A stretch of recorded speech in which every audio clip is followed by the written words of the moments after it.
Bueno, muchas gracias por la invitación, muchas gracias Marta por recibirme y por ser parte de la posibilidad de que yo esté aquí.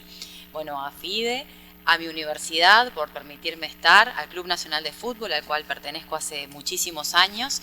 Y bueno, les digo el título de mi conferencia, sí, que es Burnout en el deporte.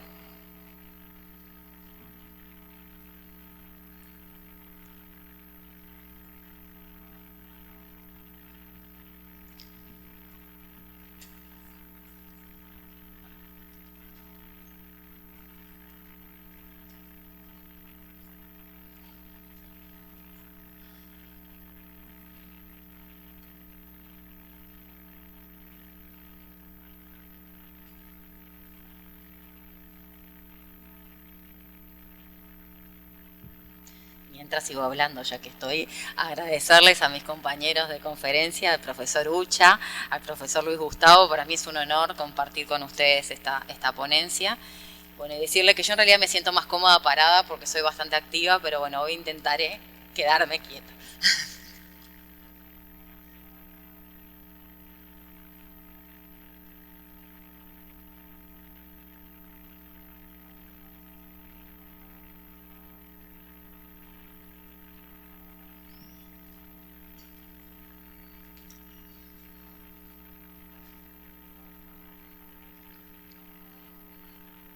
¿Sí?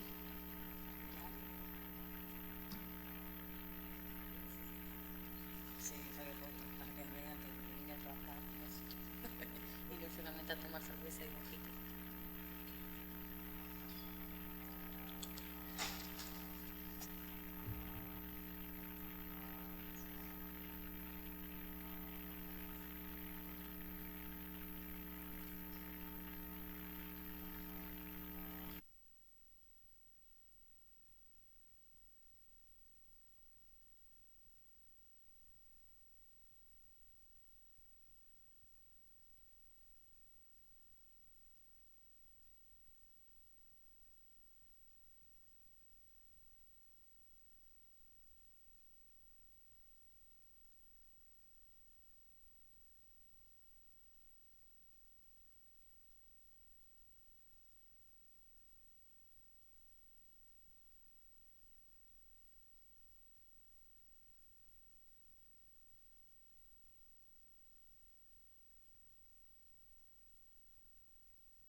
La energía y es un tema que hace muchos años vengo estudiando, desde el año 2003, formó parte de mi tesis de maestría y de mi tesis doctoral y realmente el concepto de burnout es un concepto que inmediatamente me atrajo por considerar que yo soy una deportista quemada, es decir, que yo pasé todo lo que les voy a comentar y siendo deportista no lograba identificar qué era lo que me pasaba. Y cuando voy a estudiar a España y empiezo a conocer este concepto, ahí yo tuve burnout, yo fui parte de esta patología y no había en ese momento profesionales que pudieran trabajar y dar herramientas para prevenir este síndrome. Estamos hablando de un síndrome que pueden tener tanto los entrenadores como los y las deportistas, pero tenemos que hacer una gran distinción. Cuando hablamos del burnout en entrenadores y entrenadoras, estamos hablando de un trabajador. ¿Por qué? Porque es un profesional que gana su sueldo y su vida a partir de ello. Por eso, los modelos teóricos que están atrás del burnout en el entrenador o la entrenadora es los modelos del burnout organizacional, del burnout del trabajo. Sin embargo, cuando nos vamos a los deportistas, varones o mujeres, el modelo teórico cambia y ahí estamos hablando de un burnout típicamente deportivo, que puede pasarle a deportistas profesionales que viven de esto, pero también puede pasarle a deportistas amateurs que viven el deporte como hobby, pero lo interpretan desde un lugar distinto que los puede llevar a quemarse. Por eso, si bien tenemos dos protagonistas, que uno podría decir es similar, no, son dos modelos y dos formas de evaluar y de intervenir totalmente distintas. Y un poco lo que vengo trabajando el último tiempo es no solamente presentar lo que es el concepto de burnout, sino la importancia de cuidar a los entrenadores y a los deportistas. Siempre ponemos el foco en los deportistas y nos olvidamos de sus líderes, de su referente, de quien acompaña todo el proceso.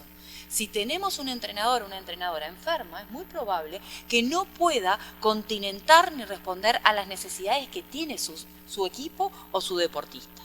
Entonces, de ahí el centro y la preocupación de poner el foco en aquellos que son los responsables de llevar adelante procesos de vida y procesos saludables, empezando por el autocuidado. Para presentar este estrés, que es un estrés crónico, que significa de alguna manera algo que nos quita la motivación, tenemos que partir de una definición del ámbito organizacional que es consensuada por toda la comunidad científica. Maslach y Jackson son autoras norteamericanas que hablan de que este es un síndrome tridimensional. ¿Qué significa? Que para que una persona pueda tener el diagnóstico del burnout, tiene que tener tres condiciones o tiene que presentar sintomatología en tres dimensiones distintas. La primera de ellas es el agotamiento emocional, la segunda la despersonalización y la tercera es la reducida realización personal, que ahora voy a hablar de cada una de ellas. Pero tenemos que entender que este concepto, que fue muy desarrollado en el ámbito organizacional, parte del ámbito clínico. Un psiquiatra norteamericano, Freudenberger, empieza a visualizar en un hospital que trabajaba con adictos que el profesional de la salud que trabajaba con esas personas que tenían estas adicciones empieza a despersonalizarse. Empieza a tener respuestas cínicas, respuestas hirientes, cuando antes no lo eran. Eran personas muy humanas, pero además que presentaban un gran nivel de energía y de compromiso. Y empieza a visualizar este psiquiatra que además de este desapego afectivo, estas personas empiezan a perder motivación por su trabajo y empieza a decaer su desempeño en la labor que realizan. Por lo tanto, estamos frente a una patología que desde el año 2022 ingresa dentro de lo que es el DSM como patología psiquiátrica, por lo cual podemos tener una retirada, es decir, podemos jubilarnos previamente. Hasta ahora esto era un síndrome, un trastorno, no una patología. Ya ahora está diagnosticada como una enfermedad psiquiátrica que tiene características muy similares a la depresión. Por lo tanto, tenemos que tener esto muy presente porque los entrenadores y las entrenadoras son sujetos vulnerables de esta patología. ¿Qué características tienen estas tres dimensiones? Bueno, está claro que tienen un orden de aparición. La primera de ellas es el agotamiento emocional. ¿Qué significa? Que la persona empieza a tener un hastío, un cansancio fuera de lo común. Por hacer la misma actividad que realiza, antes le salía de forma espontánea, armónica, y ahora tiene un costo adicional a nivel de energía. Y esto lleva a que de solo pensar que al otro día tengo que ir a trabajar en esto, empiezan de alguna manera, a generarse o a desprenderse reacciones emocionales como la angustia, la ira, el enojo y sobre todo la culpabilidad. Porque yo antes no sentía esto frente a la tarea que estaba realizando. Importante decirles, no hay conciencia de enfermedad. La persona que está transitando el burnout no se da cuenta de que está en un proceso de enfermar. Por lo tanto, todas las otras personas nos podemos volver agente de derivación. Poder decirle, hey, ¿te pasa algo? ¿Que estás distinto o distinta a lo que eras habitualmente? ¿Puedo ayudarte? Es fundamental que todos tengamos claro la sintomatología del burnout para poder ser agentes de derivación. La segunda dimensión en aparecer es la despersonalización. Y aquí estamos haciendo de alguna manera estamos haciendo énfasis en la fase interpersonal, en la interacción de unos con otros. En este caso, la interacción del entrenador con sus deportistas y con su equipo de trabajo. ¿Qué empieza a pasarle a este entrenador despersonalizado? Se enfría emocionalmente, se desapega, empieza a poner una distancia emocional frente a situaciones muy comunes del deporte, como que un deportista nos plantea una situación y la respuesta frente a esa necesidad sea: problemas tenemos todos, tus problemas tienen que quedar fuera del vestuario, si no podés con esto, retírate. Pero estas respuestas no eran una persona que comúnmente tenía este tipo de respuesta nuevamente, sino que era una persona empática, una persona comprometida afectivamente, que empieza a tener una modificación de conducta. Tenemos que tener algo claro. Este es un estrés crónico, lo que significa que una respuesta esporádica de irritabilidad o de desapego no significa burnout. Burnout significa cuando estas dimensiones se cronifican a lo largo del tiempo y empiezan a cambiar la personalidad de la persona que lo está padeciendo. Todos nos enojamos, todos tenemos respuestas desadaptativas, eso no es burnout. El burnout es cuando contamina nuestra forma de ser y nuestra forma de vincularnos con los otros. La última dimensión en aparecer es la reducida realización personal. Y esta dimensión hace alusión al autoconcepto, a la percepción que yo tengo de mi propio desempeño. Al comienzo es totalmente subjetiva, yo creo que estoy rindiendo menos, pero en la realidad no lo es, pero con el tiempo esto que era subjetivo empieza a ser una realidad y hay una pérdida de desempeño laboral o deportivo. Estas tres dimensiones las comparte tanto el modelo del trabajador como el modelo del deportista. Las tres dimensiones tienen que estar presentes para que alguien pueda tener el diagnóstico del burnout, con lo cual es algo muy complejo, porque en general las personas suelen tener alguna dimensión o alguna sintomatología en alguna de ellas, pero no las tres. Por lo tanto, no tiene el diagnóstico, pero podemos decir que esa persona empezó el proceso de enfermar. Y lo que no tenemos tan claro es qué tan cerca está del lado sano, está apenas quemado, o del lado enfermo, está totalmente quemado. Por eso es tan complejo y además es multifactorial. Quiere decir que las personas podemos llegar al burnout por diferentes situaciones o por diferentes estímulos que nos puede generar esta vulnerabilidad. Por ende, estamos frente a una patología compleja, peligrosa, que no tiene cura, sino que hay que trabajar sobre la prevención. De ahí esto de cuidar a los entrenadores y a los deportistas. Cuando hablamos ya del modelo teórico específico de los trabajadores, en este caso entrenadores y entrenadoras, el modelo teórico que está por detrás habla que hay tres variables o tres familias de variables que pueden ser predictoras. La primera de ellas tiene que ver con las características más de las organizaciones donde trabajamos. La segunda tiene que ver más con lo intrapersonal y lo tercero tiene que ver más con lo interpersonal o con lo ambiental. Voy a mostrarles, pero solamente voy a traer algunas de ellas porque si no, no me daría el tiempo. Dentro de las variables organizacionales, una de las que más genera desajustes y que de alguna manera nos hace sujetos más vulnerables es la sobrecarga de trabajo. Me contrataron por una cosa, pero termino haciendo 3 o 4 veces más de lo que me habían contratado. Las expectativas que tenían acerca de mi rol, es decir, yo parto de una expectativa de, por ejemplo, ascender a nivel de mi desempeño porque me contrataron en un club de primera división. Pero, sin embargo, las expectativas que tenía quien me contrató era, por ejemplo, no descender o no salir del ranking donde estoy. Entonces yo creo que voy a llegar a un objetivo individual en que me va a permitir mejorar mi currículum o mi ranking, sin embargo, la institución lo que pretende es no descender. Ahí hay un desajuste en las expectativas, por lo tanto, esto va a generar ambigüedad en el rol. Ellos me piden una cosa, pero yo quería otra. Y todos los que trabajamos en el ámbito deportivo sabemos que esto ocurre. Que nosotros tenemos algunas expectativas que creemos que son realistas a partir del compromiso y el contrato laboral, pero cuando después vamos al ámbito aplicado, se triplica los pedidos, solicitudes en nuestra tarea y además esperan que lo hagamos de forma diferente. Esta es una de las situaciones más desgastantes para los entrenadores y entrenadoras. Desde el punto de vista intrapersonal, lo que el entrenador o la entrenadora trae Hay diferencias que están marcadas en los estudios, por ejemplo, el género. Hasta hace un tiempo se decía que las mujeres éramos más vulnerables al burnout frente a los varones. Lo que hoy se sabe es que tenemos un vínculo distinto. Las mujeres nos agotamos emocionalmente antes, mientras que los varones se despersonalizan más. Es decir, que nosotras nos cansamos más rápidamente, pero los varones tienen un vínculo de desapego emocional más intenso que las mujeres. Esto significa que todos podemos padecer el burnout, pero de forma distinta.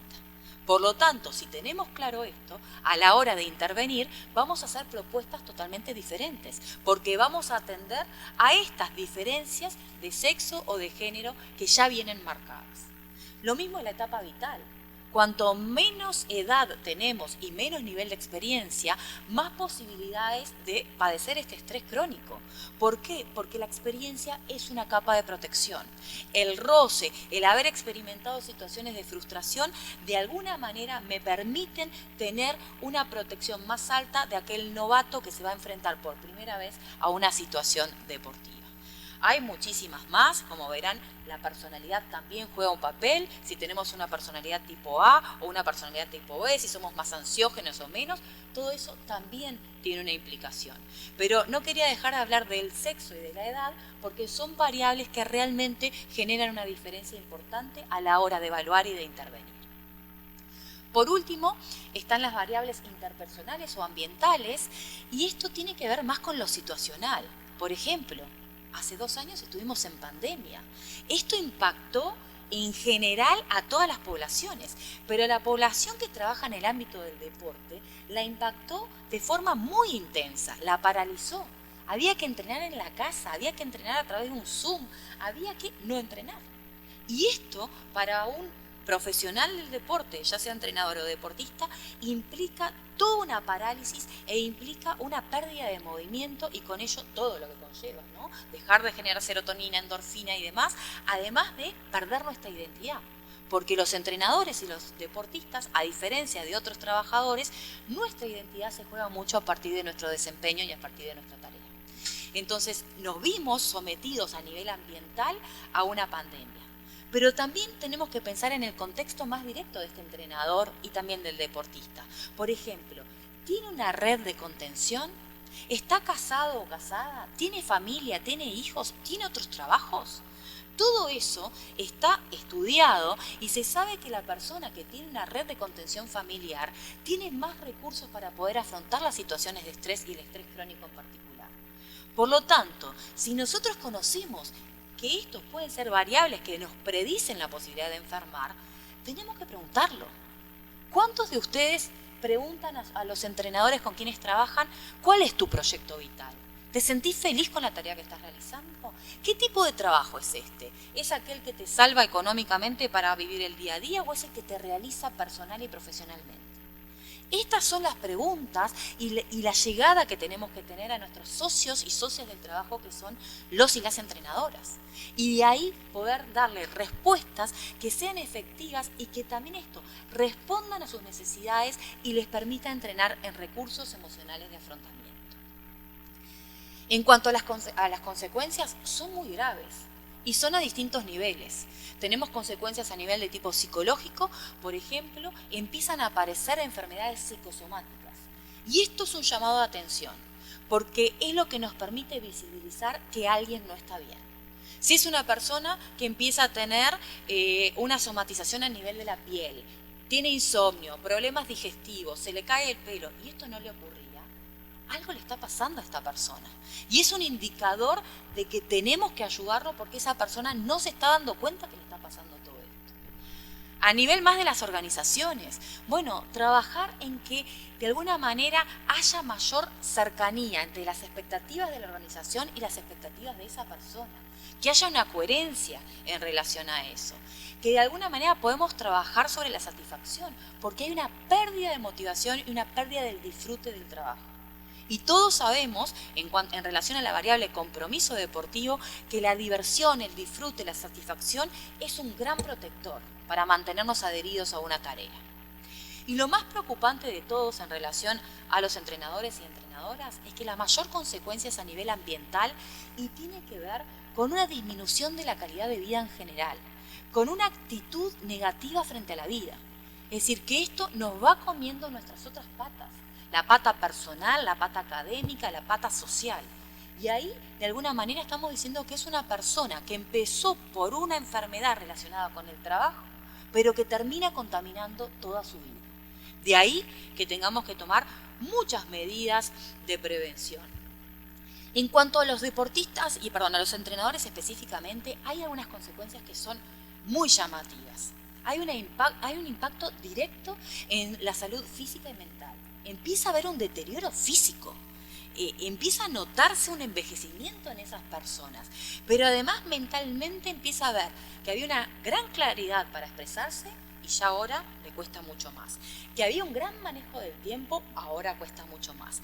Es decir, que particularmente en este grupo se dan estos detalles que nos permiten darnos cuenta que hay algo que está pasando. Después hay un gran rendimiento en lo que es su producción como entrenador o entrenadora. Lo contratamos o la contratamos pensando que podía llegar porque había tenido antecedentes deportivos excelentes y sin embargo hay un deterioro en cuanto a su desempeño. También se visualiza mucho una pérdida de satisfacción con el trabajo. Esa persona que empezó con muchísima energía, muy creativa y que se va apagando. La imagen más directa del burnout es un fuego que consume. No es un fuego que potencia y que ilumina, sino que va consumiendo todo lo que yo traigo por naturaleza. Y otra de las cosas que se ven muy perjudicadas es las relaciones a nivel personal. En lo que hablaba recién Ucha, en relación a su deportista, pero también en relación a sus compañeros de trabajo. Cómo se comunica con su ayudante de campo, con el fisioterapeuta, con él o la psicóloga. Empiezan a visualizarse todo este tipo de situaciones frente a una persona que, como vimos antes, no lo tenía o no lo hacía. Tenemos personas que de una son así, o sea que el burnout no las va a modificar, pero sí en otras que eran empáticas y sobre todo muy perfeccionistas y muy idealistas y empieza a modificarse todo su comportamiento. Voy a respirar y ahí les sigo. Esto no puede ser una cuestión solamente de percepción del agente de salud. Para poder evaluar el burnout tenemos que utilizar múltiples medidas porque es un diagnóstico complejo. Por lo tanto, hay medidas a través de cuestionarios que en el caso del entrenador o la entrenadora usaríamos el que es común para los trabajadores que brindan servicios humanos, se llama Maslach Burnout Inventory, relacionado a las profesiones asistenciales, evalúa las 3 dimensiones, agotamiento emocional, despersonalización y reducida realización personal.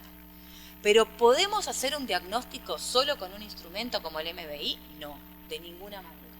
Tenemos que tener una situación de entrevista, tenemos que tomar en cuenta las variables predictoras de las cuales hablamos antes, tenemos que tratar de profundizar en esa entrevista estos aspectos que de alguna manera nos generan dudas, utilizar el cuestionario para confirmar, observar, la técnica de observación por categorías, ir a ver la interacción entrenador-deportista, anotar frecuencia de conductas adecuadas, conductas desadaptativas, conductas reactivas, conductas espontáneas. Y tenemos que andar en el plan de vida. ¿Qué quiere usted para su vida? ¿Qué está haciendo en este momento? ¿Es disfrutable? ¿No es disfrutable? ¿Es un estrés hacer esto? ¿Qué genera? Y cuando entendemos qué significa este trabajo para esa persona, vamos a poder responder mucho más a su realidad que si no la conocemos. ¿Qué le pasa a este entrenador quemado en relación a sus deportistas?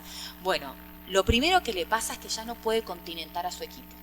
No tiene las herramientas emocionales para dar respuesta de contención a lo que le sucede a sus deportistas o a su equipo en general.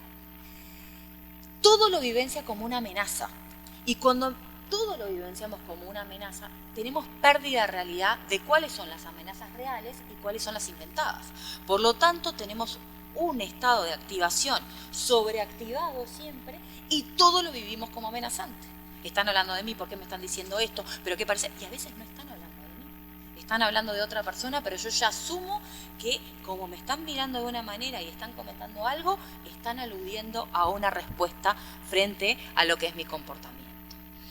Lo otro que pasa es que su comunicación empieza a fallar porque deja de ser asertiva.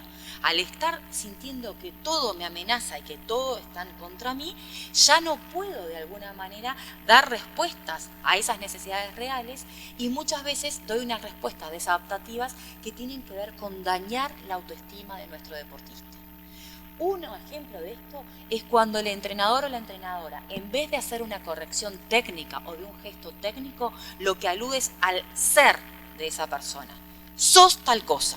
En vez de decir, estás haciendo mal tal cosa, decimos, porque sos un inútil, sos una torpe, sos una gallina. Está tocando el ser, la autoestima, no el gesto técnico, no el rendimiento. Y esto pasa muchas veces cuando perdemos esta capacidad de ser asertivos y de la empatía. Lo otro que pierde es la motivación. El motor que me lleva a elegir esta actividad diariamente la empiezo a perder. Y cuando perdemos motivación, nuestra comunicación se ve debilitada, la tercera habilidad psicológica que se compromete es el liderazgo. Por lo tanto, el burnout toca las tres habilidades más importantes que tiene que tener un entrenador o entrenadora: comunicación, liderazgo y motivación. Por lo tanto, estamos frente a algo que es muy importante y muy grave. No sé cómo voy de tiempo. Acá es un ejemplo de mi trabajo nacional. Yo hace 17 años que trabajo en el Club Nacional de Fútbol, teniendo diferentes roles. Hoy me encuentro como asesora del equipo de psicólogos, pero lo que es importante es este trabajo y este espacio directo con los entrenadores, en donde los podemos unir. Por ejemplo, en las dos primeras fotos están trabajando diferentes cuerpos técnicos mezclados. Y es bien importante esto, porque en general todos los cuerpos técnicos trabajan entre sí, pero hay veces que en una misma institución no se conocen entre las diferentes categorías. Y sabemos que es muy común en el ámbito del deporte que haya mucha fluctuación y cambios entre los equipos técnicos. Por lo tanto, si están en una institución, tienen que conocerse y además tenemos que trabajar una filosofía institucional de cómo educar y formar a nuestros deportistas. Entonces, esto para mí es fundamental, y fundamental en las otras dos fotos. Son dos fotos de la Copa Libertadores Sub-20. En la primera salimos campeones. Por lo tanto, cuando hay éxito, divino el equipo de trabajo. Pero en la de abajo es la Copa Libertadores siguiente a haber sido campeones, en donde perdimos en la primera fase. Perdimos prácticamente todos los partidos. Y yo estaba ahí también, con el equipo técnico. Es decir, que trabajamos en el éxito y en el fracaso. Trabajamos con la persona. ¿Y por qué? Porque tenemos que entender que los y las entrenadoras son agentes de derivación y son agentes de prevención. No son psicólogos o psicólogas, pero tienen que conocer la sintomatología y los contenidos porque son los que están más cerca de los deportistas. Mucho más cerca que yo, que voy una vez por semana con cada categoría. Ellos están todos los días. Si conocen la sintomatología, son los que me van a decir: Verónica, hay algo que noté en el entrenamiento que me parece que hay que atender. Tal chico está padeciendo una situación distinta, llora después de cada práctica, o se frustra y se enoja mucho más rápido de lo que sucedía antes. Entonces se convirtieron en agentes de derivación. Si estoy a tiempo, traigo lo de los deportistas, si no, se los dejo para la próxima, ¿no? En cuanto a un concepto que no es un concepto propio del deporte, esto de generar entrenadores magnéticos. Esto viene del ámbito hospitalario. Como directora del Departamento de Bienestar y Salud me tocó relacionarme con otros profesionales de la medicina, de la enfermería, de la odontología. Y en la enfermería hay un concepto muy importante para mí, que es el del hospital magnético, que es aquel hospital que genera que sus profesionales se sientan adheridos a la institución, pero que además puedan optimizar todos los recursos profesionales que tienen. Y por supuesto, quien se ve beneficiado a la larga es el cliente, es quien recibe los servicios. Cuando leí esto dije, esto calza perfecto con el mundo deportivo. ¿Se imaginan crear y generar entrenadores y entrenadoras magnéticas que no estén pensando en el resultado de ya, sino pensando en generar que su deportista haga un camino de adherencia a la vida deportiva durante mucho tiempo y donde pueda optimizar todos los recursos para llegar al éxito? ¿Qué tenemos que entender? Sobre todo yo que trabajo en el ámbito de las formativas. Que yo no voy a ver lograr a ese jugador exitoso. Pero ¿cuál es mi premio? Que llegue a la primera división, que sea vendido al extranjero, que conforme la selección nacional. Y ese es mi logro. no del aquí y ahora, sino a lo largo del tiempo. Pero si se proyectó a lo largo del tiempo, si llegó y además tiene recursos psicológicos y bienestar, es mi éxito también. Entonces, esto también tienen que trabajarlo los entrenadores y entrenadoras, de que muchas veces vamos a colaborar como sombra de lo que va a ser el éxito del otro, y que lo va a ver el otro, el entrenador que lo tenga en primera, pero yo fui parte de ese proceso. Y eso es ser un entrenador o una entrenadora magnética. Desde el punto de vista de los deportistas, cambia el modelo, ¿sí? Y aquí quien lo introdujo es Fender, un autor que habla de que el burnout en el deportista es el estrés crónico que le genera la competición. Ustedes se imaginan que nuestros deportistas entrenan todos los días de su vida para competir. Quieren llegar a ese momento. Y el burnout es todos los desencadenantes físicos, emocionales y sociales que me genera el competir. No hablamos de un estrés que me pasa una vez, que me puse nerviosa porque era un evento sumamente importante. Cada vez que empiezo a competir, empiezan a desencadenarse toda una sintomatología que me hace llegar a esa competición desgastada y con muy pocos recursos. Al igual que mostramos en el modelo anterior, siguen las tres mismas dimensiones, ¿sí? Pero acá nos tenemos que preguntar, ¿todos los deportistas, varones o mujeres, son vulnerables al burnout? Y la respuesta es no. No todos son vulnerables. Aquellos que lo toman como un hobby, como algo más que podría ser hago deporte o estudio música o cocino, no se van a quemar. ¿Quiénes son los que se van a quemar? Aquellos que tienen altos ideales perfeccionistas y que de alguna manera quieren llegar a alcanzar algo que es muy probable que no lo logren.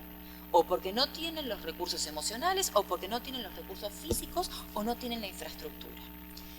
Y también ocurre esto cuando los deportistas entienden que ese deporte que practican es su trabajo.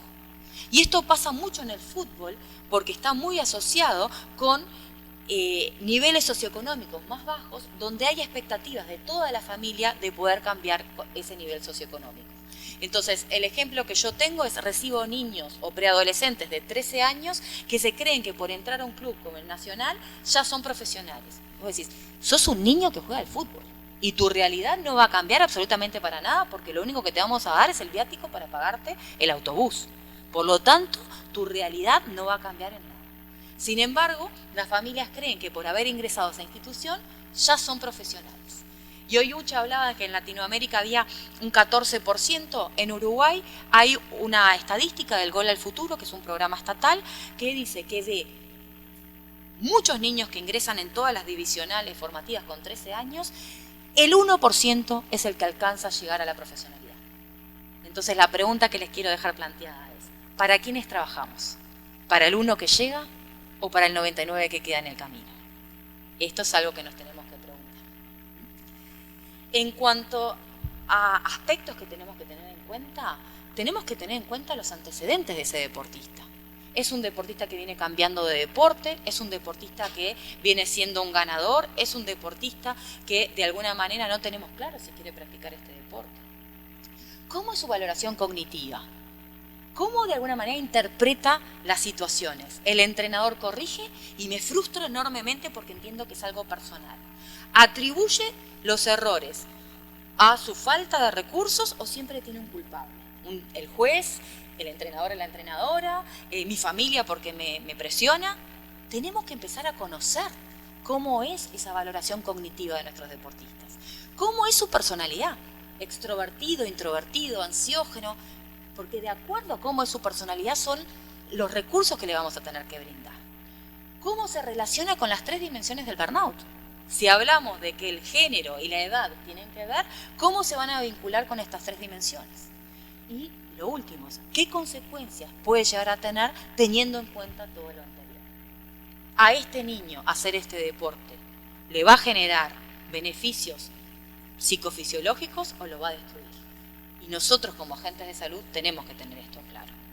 No quiero robarle mucho más tiempo a Luis Gustavo. Las variables predictoras son diferentes, ya no tenemos modelos, tenemos 10 vamos a decir, situaciones que pueden generar burnout. Claramente la relación con el entrenador o la entrenadora es una de ellas, pero también, y esto fue algo que dio muy significativo en mi tesis doctoral, que más allá del rol del entrenador, quienes podían ser generadores de burnout eran los padres.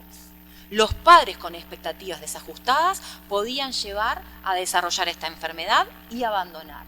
Mientras que cuando estos deportistas tenían un entorno, una red social de contención, estaban protegidos frente a la posibilidad de enfermar. Entonces, miren esto, ¿no? Los padres más que los entrenadores. ¿Qué mensaje, no? Tenemos que empezar también a trabajar con otros socios, que a veces no lo queremos tanto, que son los padres, porque muchas veces entendemos que obstaculizan nuestro trabajo, pero son nuestros socios. En relación a las consecuencias son exactamente las mismas, pero las visibilizamos más, toqué algo, en relación al abandono deportivo. Tenemos deportistas que cuando tienen que llegar a su máximo esplendor, abandonan. Y abandonan porque ya están desgastados. Seguramente abandonan también porque los expusimos tempranamente a estos deportistas que tienen una edad, pero los hacemos competir porque tienen talento deportivo con niveles mucho más grandes. Sí, tiene el nivel o el talento deportivo, pero ¿tiene la madurez psicológica? ¿Tiene los recursos emocionales para exponerse a esas situaciones? Y ahí es donde muchas veces fallamos. El inventario que utilizamos para evaluar el burnout en deportistas es distinto. Este es un inventario generado por el doctor Garcés de los Fallos de España, que responde a las 3 dimensiones: agotamiento emocional, despersonalización y reducida realización personal. Este se llama IBD revisado. Tenemos otro que se llama ABQ, pero el ABQ responde más a un modelo norteamericano en donde no entiende el burnout como una enfermedad, sino como una situación aversiva a la cual nos vamos a enfrentar. Y desde la concepción y el modelo que yo les traje es un modelo patológico. Por lo tanto, tenemos que buscar un inventario que responda y que mida desde ese lugar. Por supuesto, no alcanza con el cuestionario, tenemos que tener entrevista, tenemos que tener observación y nuevamente, plan de vida. ¿Qué expectativa tiene este deportista? ¿Qué planes tiene? Hace unos años atrás yo les hablaba de escenario A, B y C. Y ahora que estoy más vieja, es el escenario A, que tiene que tener las diferentes alternativas, porque la vida es una. Entonces tenemos que buscar que en este plan A existan todas estas alternativas. Para cerrar, sabemos que es muy complejo, por lo tanto la prevención se vuelve central. Esta prevención no es una receta como la de la torta de chocolate. Tenemos que tener en cuenta la edad, el género, el volumen de entrenamiento, el tipo de deporte a trabajar. Y mi enfoque de trabajo, puede haber varios, es a través de la prevención desde los enfoques positivos, desde la psicología positiva que trae Seligman. Y particularmente hay 3 variables con las cuales me siento muy identificadas, como es el optimismo, la resiliencia y las estrategias de afrontamiento. No solamente como moduladoras del rendimiento, sino como moduladoras y protectoras de la salud. Pero lo más que quiero que se lleven de mi conferencia es que la mejor estrategia que nosotros podemos enseñar como agentes de salud es a pedir ayuda. Es enseñarle a nuestros deportistas y a nuestros entrenadores cuando no tienen esas herramientas que pueden contar con otras personas que ayuden a atender esa realidad y esa necesidad.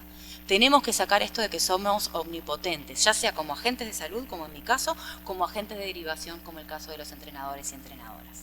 Muchas gracias.